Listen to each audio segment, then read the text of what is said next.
Yan. Pwede sa kanila yan. Pack na pack yan. Kita nyo? Yan.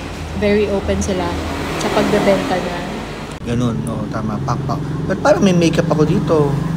Ayun yung filter niya. May filter ba to? Aha. Akala ko normal na kapugian ko lang to. Alabang ulam natin, mama. Nababangag na ako. Hello? Sawadika. Sawadika. Gabi, napakainihin mo naman. Kasi nasa labas kami. Saka baka pumutok yung ubo. Oo. Kumakain kami ngayon sa isang karinderya. Sarap. Akalakain mo yung mukrok mo. Kapag mukrok.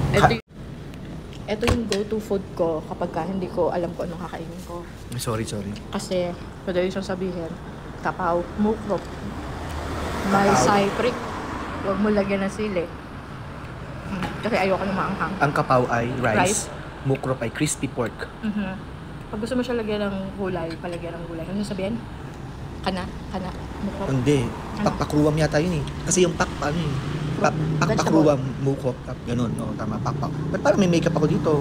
Ayun yung filter niya. May filter ba to? Aha. Akala ko normal na kapugian ko lang to. Ito yung normal na sausawan nila. Ito mo.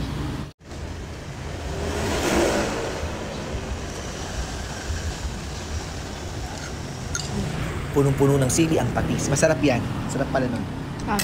Kung gusto mo ikaw magtimpla ng spiciness ng food mo, wala, sabi mo may cypric, tapos lagyan mo na lang netong sili kung hanggang saan yung kairin mo. Kasi pag hindi, dudurugan talaga nila ito ng sili. As in, giniling na sili. Yun lang, masarap kumain sa karinderya, mura pa. Tsaka authentic pa ang pagkain. At meron pa ako isang sasabihin sa inyo. Hindi ko siya ini-encourage, pero gusto ko lang kayong ma-aware kung anong meron dito sa bansang ko. Yan. Pwede sa kanila yan. Pack na pack yan. Kita nyo? Yan. Very open sila sa pagbebenta niya. At dahil doon sa binasa nyo, may ganun ang kinakain namin ngayon. Kaya bangag na bangag kami. Oh. Ayan, basil yan, basil. Yung kulay berde, yun. Alabang ulam natin, mama. Nababangag na ako. Nga pala yung karinderyang to. Iba-iba ng karinderyang to. Ayan. Ayan ang karinderya na kinakain namin ngayon. O diba? Malat na malat ako. Tapos may makeup pa. Grabe naman tong filter na to. Akala ko normal na kapugian lang. Ba't di pa rin nawala yung eyebags ko? Parang Pilipinas pa rin. Di katulad sa Amerika. Nung nagpunta ako sa Amerika, ibang-iba talaga. Biruin mo lahat ng nagsasalita doon. English speaking. Ito hindi, ang hirap. Ayan, tubig galing sa 7-Eleven.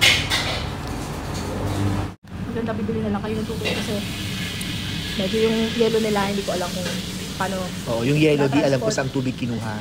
Kasi sila pag nagbigay dito ng baso sa damanak na yellow. Kaso yung yellow, nakikita ko kasi kung paano siya tinatransport ba. Thank you for watching Janice TV.